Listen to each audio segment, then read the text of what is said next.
Last class में हमने बड़ी आंत की संरचना के बारे में डिस्कस किया था। छोटी आंत के बारे में भी हमने बताया था। भोजन का पाचन होने के बाद अवशोषण की प्रक्रिया शुरू हो जाती है। इसलिए हम अब भोजन के अवशोषण के एब्जॉर्प्शन के बारे में डिस्कस करेंगे। एब्जॉर्प्शन सबसे जो होता है महत्वपूर्ण प्रक्रिया होती है। अवशोषण के अंतर्गत जो होता है खाद्य पदार्थ के विसरित होकर के रुधिर में पहुंचने की क्रिया को अवशोषण कहते हैं। इसका मतलब यह हुआ कि भोजन का पाचन हो चुका है और भोजन को जो है छोटे छोटे मॉलिक्यूल्स में अब टूट चुका है। अब क्या होगा, भोजन को ब्लड में मिक्स करना है। भोजन क्या होगा, डायरेक्ट ब्लड में जाएगा और ब्लड में जाने के बाद पूरे शरीर में हार्ट द्वारा ब्लड को पंप किया जाएगा और पूरे बॉडी में ब्लड सर्कुलेट होगा और एक एक सेल तक हमारे पास जो फूड है, जो भोजन मतलब जो पचित हो चुका है, पाचित हो चुका है, वह एक एक कोशिका तक पहुंचाया जाएगा। तो इसलिए अवशोषण की बहुत ही महत्वपूर्ण भूमिका होती है। अवशोषण मुख्य रूप से छोटी आंत में होता है। बहुत ही इंपॉर्टेंट फैक्ट है, एब्जॉर्प्शन जो है छोटी आंत में होता है। पचे हुए भोजन के पूर्ण अवशोषण के लिए आंत में अधिक क्षेत्रफल होना चाहिए। इसके लिए छोटी आंत की भीतरी दीवार पर अनगिनत अंगुलाकार रसांकुर माइक्रोविलाई जिसे कहते हैं पाए जाते हैं, जिनका कार्य अवशोषण के लिए अधिक पृष्ठ क्षेत्रफल प्रदान करना है। अवशोषण के लिए बहुत ज़्यादा सरफेस एरिया होने चाहिए। इसके लिए जो छोटी आंत की जो अंदर वाली दीवार है, इनर वाल है, उसमें माइक्रोविलाई पाए जाते हैं। यह क्या करते हैं, सरफेस एरिया को बढ़ा देते हैं, जिससे ज़्यादा से ज़्यादा स्पेस मिलता है। विटामिन का एब्जॉर्प्शन अवशोषण आमाशय में होता है। ये कई बार एग्जाम में पूछा गया है, विटामिन का अवशोषण कहाँ पर होता है, तो स्टमक में या आमाशय में होता है। अब इसके बाद एजिमिलेशन प्रोसेस होता है। एजिमिलेशन प्रोसेस क्या हुआ कि इसमें भोज्य पदार्थ को जटिल घुलनशील पदार्थों के रूप में विभिन्न ऊतकों के कोशिका द्रव्य में पहुंचाया जाता है। जो भी घुलनशील पदार्थ है, पहले तो ब्लड में मिक्स हो गया, ब्लड में पहुंचने के बाद क्या होगा, सेल तक पहुंचाया जाएगा और सेल तक पहुंचाने के बाद बॉडी में जितने भी हमारी कोशिकाएं हैं, कोशिकाओं तक फूड को पहुंचाया जाएगा और इसी प्रक्रिया को एजिमिलेशन या एसिमिलेशन या स्वांगीकरण कहते हैं। अब क्या होगा, कोशिका का सबसे महत्वपूर्ण पार्ट साइटोप्लाज्म होता है और साइटोप्लाज्म में इसको पहुंचाया जाएगा। अमीनो अम्ल की आवश्यकता से अधिक मात्रा अमीनो एसिड में यदि आवश्यकता से अधिक मात्रा है तो यकृत द्वारा उसे अमोनिया में और फिर अमोनिया से यूरिया में कन्वर्ट कर दिया जाता है। अमोनिया जो होता है बहुत ही ज़्यादा टॉक्सिक होता है, तो अमोनिया को यूरिया में कर दिया जाता है, परिवर्तित कर दिया जाता है और ग्लूकोज का ग्लाइकोजेनेसिस द्वारा निर्मित ग्लाइकोजन में बदल दिया जाता है। जो बॉडी में अगर एक्स्ट्रा ग्लूकोज है तो एक प्रोसेस होता है, एक प्रक्रिया होती है जिसे हम कहते हैं ग्लाइकोजेनेसिस। ग्लाइकोजेनेसिस का मतलब यह हुआ कि ग्लाइकोजन का फॉर्मेशन, ग्लाइकोजन और जेनेसिस, जेनेसिस मतलब होता है फॉर्मेशन, या ग्लाइकोजन का सिंथेसिस या ग्लाइकोजन का फॉर्मेशन ग्लाइकोजेनेसिस कहलाता है। इसके बाद क्या होता है, मल परित्याग या इगेशन। पाचन क्रिया संपन्न होने के बाद भोज्य पदार्थ का कुछ भाग अपचित रह जाता है। यह अवशिष्ट पदार्थ बड़ी आंत में चला जाता है, जहां इसका अधिकांश पानी पुनः अवशोषित कर लिया जाता है तथा शेष ठोस अथवा अर्ध ठोस मल के रूप में शरीर से बाहर निकाल दिया जाता है। इगेशन प्रोसेस में बड़ी आंत में फूड पहुंचेगा, जो कि मतलब जो अपचित भोजन है, भोजन वहाँ पहुंचने के बाद जो वाटर है, एक्स्ट्रा वाटर एब्जॉर्ब कर लिया जाता है इसके बाद ठोस या अर्ध ठोस रूप में जो पदार्थ बचता है वह मल के द्वारा, मतलब कि मल द्वारा मल के रूप में उसे परित्याग कर दिया जाता है, शरीर से बाहर निकाल दिया जाता है। तो हम लोगों ने देखा कि सबसे पहले भोजन का अवशोषण हुआ, सबसे पहले भोजन का अंतर्ग्रहण हुआ, इंजेशन हुआ, इसके बाद भोजन का पाचन हुआ, डाइजेशन हुआ, उसके बाद अवशोषण हुआ, अवशोषण के बाद स्वांगीकरण हुआ, और स्वांगीकरण के बाद मल परित्याग हो गया। तो मल परित्याग हो गया, इसका मतलब यह हुआ कि भोजन जो है यानी पाचन क्रिया जो हमारी होती है 5 चरणों में या 5 स्टेप में कंप्लीट होती है। अब एक छोटा सा फ्लो चार्ट है जिसे आसानी से समझ में आ जाएगा, कि मतलब कि भोजन का पाचन कैसे होता है। और इसमें एक फ्लो चार्ट बनाया गया। फ्लो चार्ट में क्या है, प्रोटीन का डाइजेशन है, कार्बोहाइड्रेट का डाइजेशन है और फैट का डाइजेशन है। इन्हीं तीनों पे हम डिस्कस करेंगे, इन्हीं तीनों के बारे में डिस्कस करेंगे। तो प्रोटीन का पाचन आमाशय से प्रारंभ हो जाता है। तो आप लोगों को मैंने बताया था कि प्रोटीन का पाचन जो होता है आमाशय से शुरू होता है, और आमाशय में पेप्सिन और रेनिन 2 एंजाइम पाए जाते हैं। प्रोरेनिन और पेप्सिनोजन पाया जाता है। तो हाइड्रोक्लोरिक एसिड की उपस्थिति में पेप्सिन और रेनिन में उसको बदल दिया जाता है। अब यह क्या होता है, एक्टिव स्टेज में आ गया।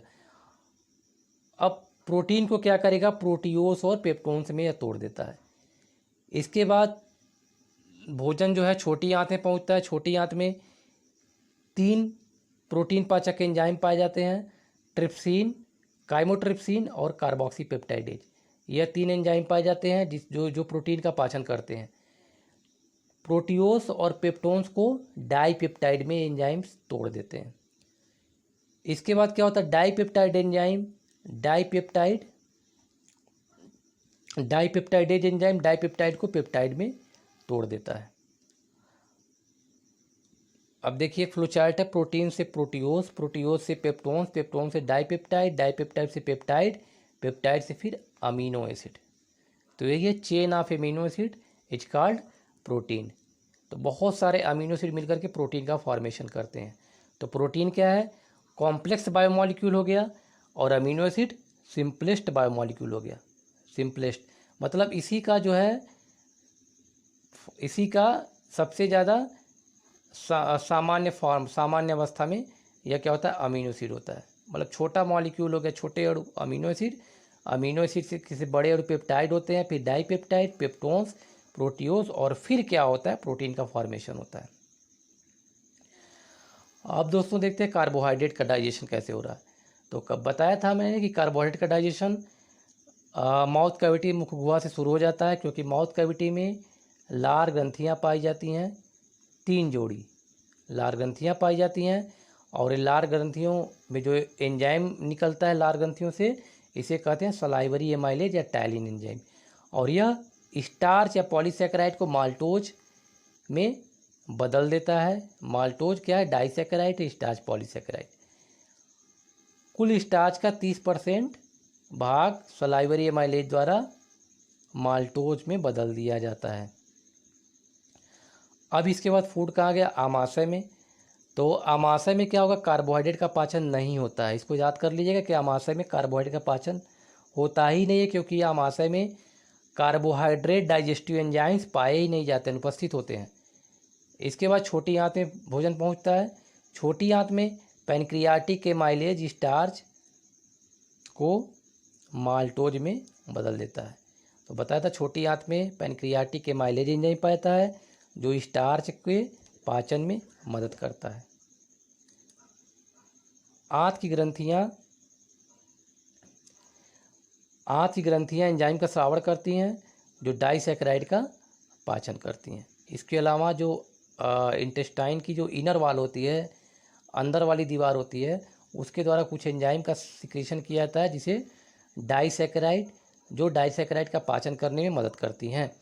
तो एंजाइम कौन कौन से हैं, 3 एंजाइम पाए जाते हैं। एक है माल्टेज, दूसरा लैक्टेज, तीसरा sucrase.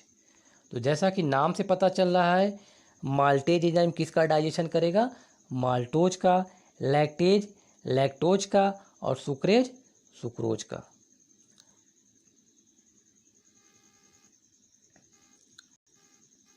Maltase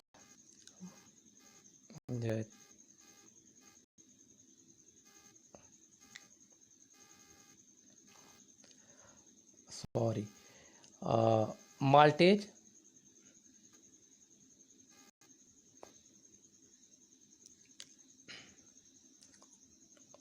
maltase lactase sucrase. तो माल्टेज माल्टोज को ग्लूकोज के दो मॉलिक्यूल में, दो अणुओं में परिवर्तित कर देता है। तो माल्टोज टूटेगा तो ग्लूकोज और ग्लूकोज बनेगा। इसके बाद लैक्टोज लैक्टेज एंजाइम की उपस्थिति में ग्लूकोज और गैलेक्टोज में टूट जाता है। सुक्रोज सुक्रेज एंजाइम की उपस्थिति में ग्लूकोज और फ्रक्टोज में। तो एक बात हमेशा याद रखिएगा, माल्टोज यानी कि माल्ट किस में पाया जाता है? चावल में पाया जाता है। लैक्टोज किस में पाया जाता है? दूध में पाया जाता है। सुक्रोज किस में पाया जाता है? शुगर केन यानी कि चीनी में पाया जाता है। तो चीनी को ही टेबल शुगर या सुक्रोज कहते हैं। तो जब हम शुगर को पानी में घोलते हैं, पानी में डालते हैं, तो यह ग्लूकोज और फ्रक्टोज में टूट जाता है। ग्लूकोज और फ्रक्टोज में टूट जाता है। अब देखते हैं वसा का पाचन, डाइजेशन ऑफ फैट कैसे होता है। तो डाइजेशन ऑफ फैट कहाँ पर होगा? सबसे पहले आमाशय में होगा, क्योंकि हमारे आमाशय में गैस्ट्रिक लाइपेज एक एंजाइम पाया जाता है। यह क्या कहता है? मिल्क फैट को यानी दुग्ध वसा को वसीय अम्ल और ग्लूकोज में तोड़ देता है। तो आमाशय में वसा का पाचन, दुग्ध वसा का यानी कि मिल्क फैट का डाइजेशन होता है, और जो गैस्ट्रिक लाइपेज एंजाइम की उपस्थिति में वसीय अम्ल और ग्लूकोज में टूट जाता है। इसके बाद है छोटी आंत। छोटी आंत में ट्राइग्लिसराइड पैनक्रियाटिक लाइपेज की उपस्थिति में दो वसीय अम्ल, दो मोनोग्लिसराइड और ग्लिसरॉल में टूट जाता है। पित्त वसा का इमल्सीकरण करता है तथा लाइपेज जल का अपघटन करता है। तो वसा का इमल्सीकरण मतलब क्या होता है? वसा को तोड़ना, वसा को तोड़ देना। पित्त वसा को तोड़ देता है, इमल्सीफाई कर देता है, और लाइपेज जल का अपघटन करता है। इमल्सिफिकेशन मतलब होता है पायस होता है, पायसीकरण की करता है। और जैसे अब देखते हैं रोल ऑफ लीवर, यकृत की भूमिका क्या होती है। यह बहुत ही इंपॉर्टेंट सेक्शन है, role of liver. Role of liver, यकृत बाइल रस का सिंथेसिस करता है। बाइल रस क्या होता है? बाइल रस बताया था। बाइल रस का सिंथेसिस तो लीवर में होता है, लेकिन लीवर से सटी हुई एक संरचना होती है, इसे गॉल ब्लैडर कहते हैं, पित्ताशय। पित्ताशय में बाइल रस को ले जा करके स्टोर कर दिया जाता है, और उसी बाइल रस में बिलिरुबिन और बिलिवर्डिन दो प्रकार के पिगमेंट पाए जाते हैं या वर्णक पाए जाते हैं। यकृत हिपैरिन का संश्लेषण करता है। यकृत सिंथेसाइजेज, लीवर सिंथेसाइजेज हिपैरिन, जो रक्त वाहिकाओं में रक्त को जमने से रोकता है। जो ब्लड वेसल्स हमारी हैं, जिसमें रुधिर का प्रवाह होता है, रक्त का प्रवाह होता है, तो उसमें हिपैरिन एक प्रकार का प्रोटीन होता है, पाया जाता है। यह क्या करता है? जो रुधिर वाहिकाओं में ब्लड को क्या करता है? जमने से रोकता है। तीसरा फैक्ट है, यकृत फाइब्रिनोजन का संश्लेषण करता है, जो रुधिर के जमने में महत्वपूर्ण भूमिका निभाता है। देखा होगा आप लोगों ने, जब कभी भी हमें चोट लग जाती है या स्किन पे इंजरी हो जाती है, तो वहाँ से ब्लीडिंग होने लगती है। तो उस ब्लड को थोड़ी देर बाद क्या होता है? रक्त का थक्का जम जाता है और वो घाव धीरे धीरे भरने लगता है। तो यह किसकी सहायता से होता है? फाइब्रिनोजन। तो फाइब्रिनोजन, यकृत फाइब्रिनोजन का संश्लेषण करेगा, जो कि ब्लड को जमने से रोकने का काम करेगा, यानी कि ब्लड को कोगुलेट कर देगा। ब्लड को रुधिर के जमने से महत्वपूर्ण भूमिका निभाता है। सॉरी, ठीक है। तो फाइब्रिनोजन क्या करेगा? ब्लड को क्लॉट कर देता है, ब्लड को रोकता है, ताकि ज़्यादा से ज़्यादा ब्लड बॉडी से बाहर ना निकलने पाए। इसके बाद चौथा फैक्ट है कि यकृत अत्यधिक विषैले पदार्थ अमोनिया को कम विषैले पदार्थ यूरिया में परिवर्तित कर देता है। अमोनिया जो होता है सबसे ज़्यादा टॉक्सिक होता है हमारे बॉडी के लिए, तो अमोनिया से यूरिया में बदल दिया जाता है। और यकृत विटामिन के भंडारण का कार्य करता है, स्टोरेज ऑफ विटामिन।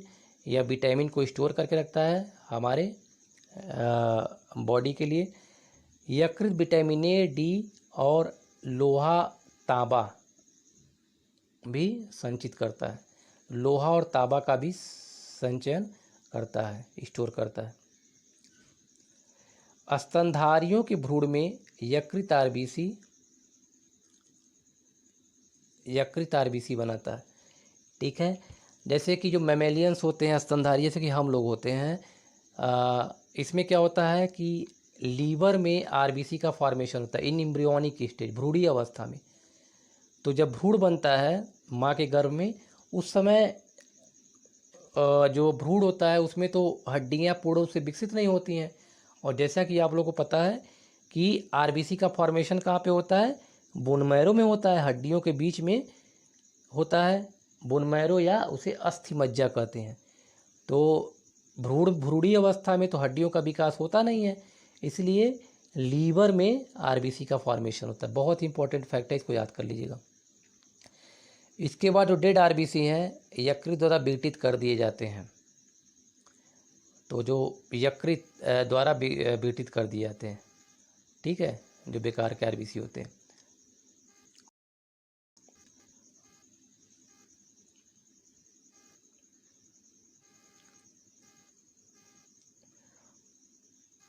यकृत द्वारा विघटित कर दिए जाते हैं। इसके बाद यकृत रक्त में बढ़ी हुई ग्लूकोज की मात्रा को ग्लाइकोजन में परिवर्तित करके संचित रखता है। लीवर क्या करेगा, जो ब्लड में ग्लूकोज की मात्रा अगर अधिक हो जाती है, अगर जैसे किसी ने बहुत ज़्यादा कहीं पे मिठाई वगैरह खा लिया, बहुत ज़्यादा चीनी का सेवन कर लिया, तो अचानक क्या होता है, उसका ब्लड ग्लूकोज लेवल बढ़ जाता है। और यह ब्लड ग्लूकोज जो होता है, नॉर्मल जो ब्लड ग्लूकोज लेवल होता है 70 to 120 मिलीग्राम पर डेसीलीटर होता है। लेकिन बाय द वे क्या हुआ, बहुत ज़्यादा अगर मिठाई खा लिया या कुछ भी मतलब खा लिया, स्वीट ले लिया, तो इसमें क्या होगा, 120 के ऊपर चला जाता है, लगभग 150 या 200 या 500 मिलीग्राम पर डेसीलीटर, जितना भी हो जाए।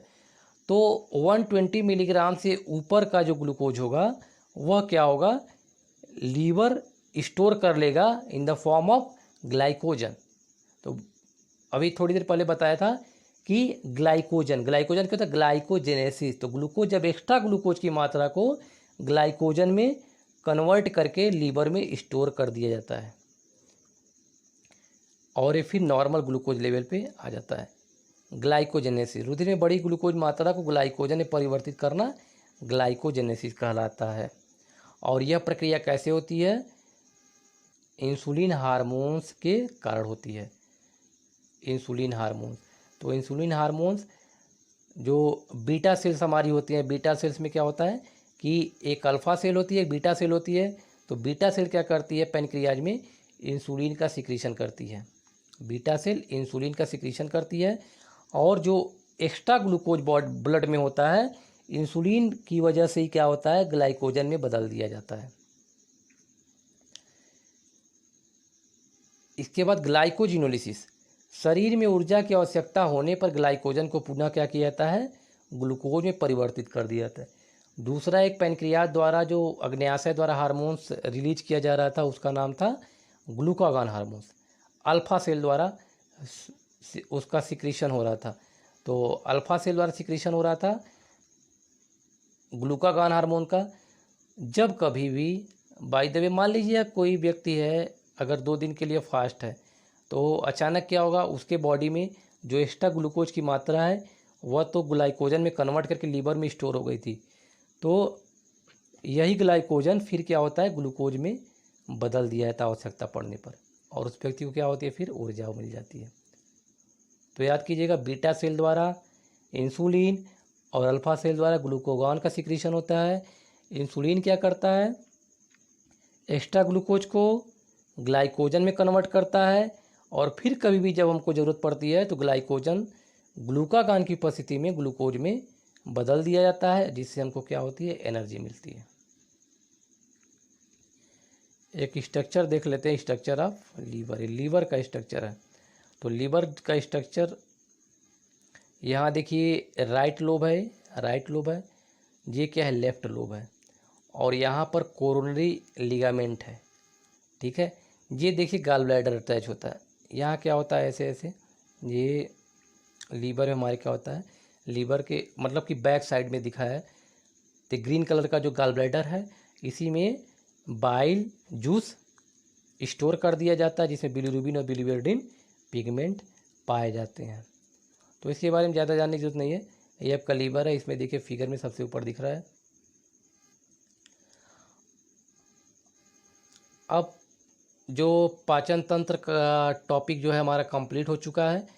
अब क्या करना है, हमें डिस्कस करेंगे जो गैस्ट्रोइंटेस्टाइनल डिजीज के बारे में। मतलब कि गैस्ट्रो मतलब होता है स्टमक से रिलेटेड, इंटेस्टाइन तो पता ही आंत होता है, और डिजीज मतलब कि आमाशय और आंत, इन्हीं दो जगहों पे पाचन होता है भोजन का। तो यहाँ पर कौन कौन सी समस्याएं उत्पन्न हो सकती है, कौन कौन सी बीमारियां इससे संबंधित हमें हो सकती है, पाचन तंत्र से संबंधित। तो सबसे कॉमन तो एक बीमारी है जिसे कहते हैं एसिडिटी। तो देखा होगा आप लोगों ने, अक्सर कहते लोग कि एसिडिटी हो गई है। तो एसिडिटी में क्या होगा, तनावपूर्ण जीवन शैली एवं अधिक मसालेदार भोजन के कारण जठर ग्रंथियों के पैराइटल सेल आवश्यकता से अधिक सक्रिय हो जाते हैं। तो ये भी फैक्ट याद कर लीजिएगा कि हाइड्रोक्लोरिक एसिड का जो श्रावण होता है पैराइटल सेल द्वारा होता है। यह भी एग्जाम में पूछा गया है कि हाइड्रोक्लोरिक एसिड जो है किसके द्वारा सिक्रीशन होता है, तो पैराइटल सेल द्वारा। तो कभी कभी क्या होता है, बहुत ज़्यादा मसालेदार स्पाइसी फूड ले लिया, या बहुत ज़्यादा टेंशन में है, स्ट्रेस में है, तो इस वजह से क्या होता है, पैराइटल सेल एक्टिवेट हो जाती है और बहुत ज़्यादा मात्रा में हाइड्रोक्लोरिक एसिड का सिक्रीशन करने लगती है। इससे क्या होता है, जलन और दर्द का अनुभव होता है, और इससे छुटकारा पाने, सिंपल सी बात है, अगर एसिड है तो हमें क्या करना है, बेस लेना है, क्षार लेना है। एसिड और बेस मिलकर क्या करते हैं, न्यूट्रल कर देते हैं, न्यूट्रलाइजेशन हो जाता है, न्यूट्रल करके साल्ट बनाते हैं, लवण बन जाता है, ठीक है। तो देखा होगा आप लोगों ने मार्केट में सस्पेंशन के फॉर्म में आता है एल्युमिनियम हाइड्रॉक्साइड या मैग्नीशियम हाइड्रॉक्साइड, जिस पर लिखा होता है एंटासिड। एंटासिड होता है, एंटासिड मतलब क्या हुआ, एसिड के अगेंस्ट जो वर्क करता है उसे कहते हैं एंटासिड कहते हैं। इसके बाद पेप्टिक अल्सर। पेप्टिक अल्सर को हिंदी में व्रण भी कहते हैं। तो जब ग्रसिका यानी कि ईसोफाइगस, आमाशय एवं छोटी आंत के ऊपरी हिस्से की आंतरिक दीवारों पर घाव हो जाए तो उसे पेप्टिक अल्सर कहते हैं, ठीक है। अगर क्या होता है, अंदर वाली दीवार पे अगर कहीं से भी जैसे कि घाव बन जाता है तो उसे क्या कहते हैं, पेप्टिक अल्सर कहते हैं। और पहले लोग यही सोचते थे कि पेप्टिक अल्सर का कारण जो होता है बहुत ज़्यादा स्पाइसी फूड या स्ट्रेसफुल लाइफ है, तनावपूर्ण जीवन शैली है। लेकिन 2005 में दो ऑस्ट्रेलिया के वैज्ञानिक थे, मार्शल और वारेन। तो मार्शल और वारेन ने यह प्रूव कर दिया कि जो अल्सर का कारण होता है वह एक प्रकार का जीवाणु होता है, हेलिकोबैक्टर पाइलोराई की वजह से होता है, एक प्रकार का बैक्टीरिया है। और इस खोज के लिए उन्हें 2005 में नोबेल प्राइज़ भी दिया गया। तो याद करने की ज़रूरत नहीं है, हमने बस एक प्रूफ के तौर पे यहाँ पे लिया है कि हेलिकोबैक्टर पाइलोराई एक बैक्टीरिया होता है, इसकी वजह से क्या होता है, पेप्टिक अल्सर हो जाता है। अब डायरिया भी बहुत कॉमन डिजीज है डाइजेस्टिव सिस्टम की। तो डायरिया का एक चिकित्सीय दशा है, यानी कि मेडिकल कंडीशन है, जब एक दिन में 3 या उससे अधिक बार दस्त हो तो उसे हम क्या कहते हैं, डायरिया कहते हैं। और डायरिया कैसे होता है, that is due to the vibrio coli bacteria. यह विब्रियो कॉली बैक्टीरिया एक होता है जिससे यह बीमारी होती है। डायरिया को जनरली कालरा भी कहते हैं। और यह जीवाणु, ये देखिए कॉलिन, तो कॉलिन एक प्रकार का केमिकल होता है पॉइजन होता है जो पैदा करता है विब्रियो कॉली बैक्टीरिया, जिसके कारण बड़ी आंत की मांसपेशियों में क्या होता है, सूजन आती है। बड़ी आंत की मांसपेशियों में सूजन आती है और जिसके कारण जल का अवशोषण कार्य बाधित हो जाता है। और इस वजह से क्या होता है, जल का अवशोषण नहीं होगा तो बड़ी आंत में ज़्यादा मात्रा में जल होगा, तो ज़्यादा मात्रा में जब जल होगा तो मल के द्वारा उसको निकाल दिया जाता है। इसीलिए देखा होगा कि आप लोगों ने क्या होता है, लूज मोशन हो जाता है। ठीक है। अब पैनक्रेटाइटिस, पैनक्रेटाइटिस मतलब क्या हुआ, पैनक्रियाज और कहीं पर भी अगर आइटिस, ITIS, ठीक है, अगर कहीं पर भी मेनिंजाइटिस, पैनक्रेटाइटिस, मेनिंजाइटिस, मेनिंजेज की कहाँ पे पाए जाते हैं, ब्रेन में पाए जाते हैं। और अगर ब्रेन में सूजन है तो उसे मेनिंजाइटिस कहते हैं। यहाँ पैनक्रेटाइटिस, तो अगर ITIS अगर किसी भी वर्ड के बाद में जुड़ा हुआ है तो मतलब क्या हुआ कि इन्फ्लेमेशन होता है, मतलब सूजन हो जाना। तो पैनक्रेटाइटिस, पैनक्रेटाइटिस में क्या होगा, पैनक्रियाज में सूजन हो जाता है, या कभी कभी पैनक्रियाज क्या होता है, नष्ट हो जाता है, या पैनक्रियाज काम करना बंद हो जाएगा, कर देगा। तो पैनक्रियाज जब काम करना बंद कर देगा तो क्या होगा, आपको पता है कि पैनक्रियाज या अग्न्याशय मिक्स्ड ग्लैंड्स होती है और इसमें पाचक एंजाइम स्रावित किए जाते हैं और इंसुलिन और ग्लूकागोन हार्मोन्स भी इसी में प्रोडक्शन होता है। ठीक है। तो अगर पैनक्रियाज नष्ट हो जाएगा तो पूरा हमारा पाचन क्रिया जो है, पूरी की पूरी पाचन क्रिया, पाचन तंत्र हमारा क्या होगा, बाधित हो जाएगा। तो अग्न्याशय से प्रोटीन पाचक एंजाइम सक्रिय रूप में स्रावित होते हैं। तो हमने डिस्कस किया है कि अग्न्याशय से जो प्रोटीन पाचक एंजाइम कार्बोक्सीपेप्टाइडेज थे, ट्रिप्सिनोजन था, प्रोकार्बोक्सीपेप्टाइडेज, ट्रिप्सिनोजन और काइमोट्रिप्सिन, ये एक्टिव स्टेज में नहीं थे, इनर्ट स्टेज में थे, यानी कि अक्रिय अवस्था में थे। यही क्या होता है, सक्रिय अवस्था में स्रावित होने लगते हैं कई कारणों से, जैसे मदिरापान, ये अक्रिय रूप में स्रावित होते हैं, अक्रिय रूप में स्रावित होते हैं। जैसे कि कभी कभी क्या होता है, लोग मदिरापान करने लगते हैं या चोट लग जाए, ज़्यादा पैनक्रियाज पे चोट लग जाती है, अंदरूनी चोट लग जाए, या उपापचय संबंधी गड़बड़ियों के कारण प्रोटीन पाचक एंजाइम का सक्रिय रूप में स्रावण होने लगता है। तो यहाँ क्या, अग्न्याशय से प्रोटीन पाचक एंजाइम यहाँ सक्रिय की जगह पर क्या होगा, अक्रिय। ये जो है गलत हो गया है, अक्रिय रूप में स्रावित होते हैं। लेकिन मदिरापान या चोट लगने के कारण क्या होगा, या कभी कभी क्या होता है कि उपापचय संबंधी गड़बड़ियों के कारण यह सक्रिय अवस्था में स्रावित होने लगता है और ये अग्न्याशय के प्रोटीन को ही पाचन करने लगते हैं। अग्न्याशय का प्रोटीन मतलब क्या हुआ, ये अग्न्याशय क्या है, यह पूरे बॉडी हमारा क्या प्रोटीन का बना हुआ है, जितनी भी मांसपेशियां हैं प्रोटीन की बनी हुई हैं, मांस प्रोटीन का बना हुआ है, तो उसी को डाइजेस्ट करने लगता है। तो इनर वाली दीवार को क्या करेगा, उसको डाइजेस्ट कर देगा। इसी को पैनक्रेटाइटिस कहते हैं। इसके बाद अपेंडिसाइटिस, अपेंडिसाइटिस बहुत ही कॉमन कंडीशन है, डिजीज है। इसको कहते हैं क्रीमी रूप परिशेषिका का संक्रमण हो जाता है, में संक्रमण हो जाता है। तो वर्मीफार अपेंडिक्स एक बड़ी आंत से जुड़ा हुआ पार्ट होता है, वर्मीफार अपेंडिक्स, जिसको कहते हैं क्रीमी रूप परिशेषिका।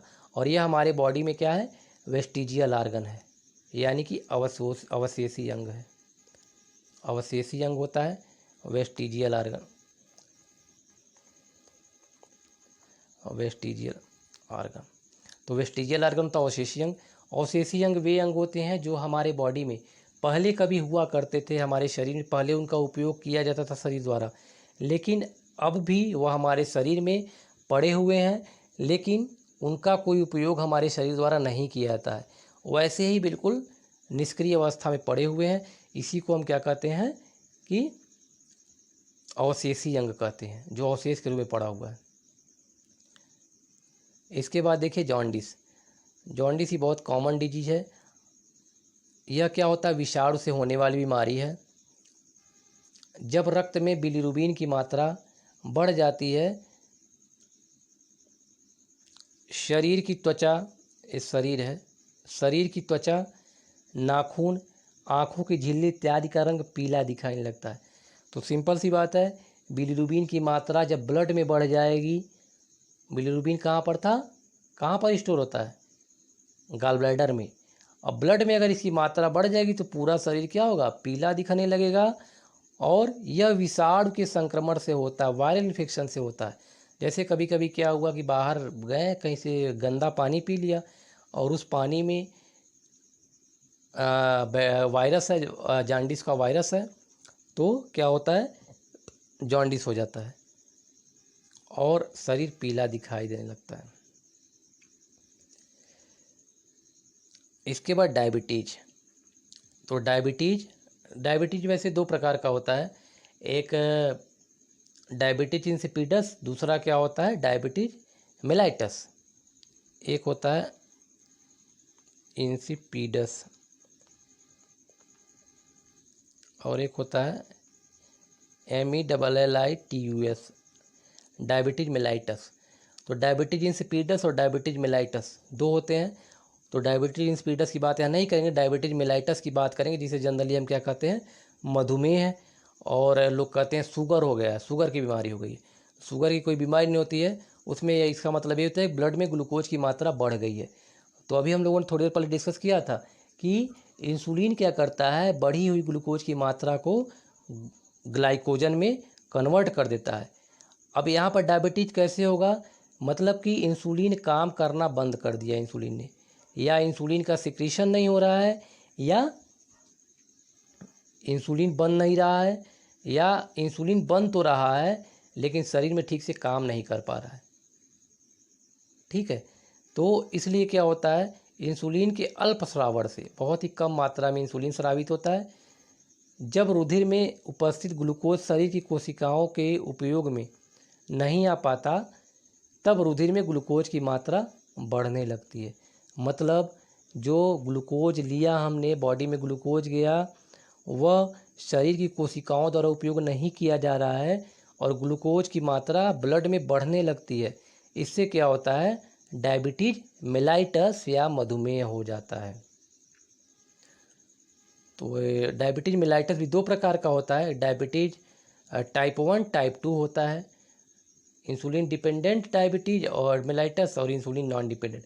इसके बारे में हम एंडोक्राइन सिस्टम अंतःस्रावी तंत्र में हम स्टडी करेंगे। तो दोस्तों, अब हमारा पाचन तंत्र का टॉपिक जो है पार्ट 2 था, यह पूर्ण से कंप्लीट हो चुका है। और आप लोग इसको 2 से 3 बार अच्छे से अगर रिवाइज कर लेंगे तो इससे आने वाले क्वेश्चन कभी भी आपसे मिस नहीं होंगे। ठीक है, 2 से 3 बार इसको अच्छे से आप पढ़िएगा और इसके बाहर से क्वेश्चन डाइजेस्टिव सिस्टम से कहीं से नहीं आने वाला है, क्योंकि हमने क्या किया, पूर्ण से फोकस किया है कि इससे बाहर से क्वेश्चन आपको कभी नहीं पूछा जाएगा, किसी भी एग्ज़ाम में जाएंगे तो नहीं पूछा जाएगा। बस थोड़ा सा क्या करना है, करीब 10 20 30 क्वेश्चन का प्रैक्टिस कर लेना है और इससे जो टेक्निकल टर्म है इसमें, उसको आपको अच्छे से याद कर लेना है। तो दोस्तों, अगर आपको वीडियो अच्छा लगे तो इसको लाइक कीजिएगा और सब्सक्राइब करिएगा। और अगर किसी प्रकार की कोई डाउट हो तो कमेंट बॉक्स में ज़रूर टाइप करें, हम उसको सॉल्व करेंगे। Okay, bye.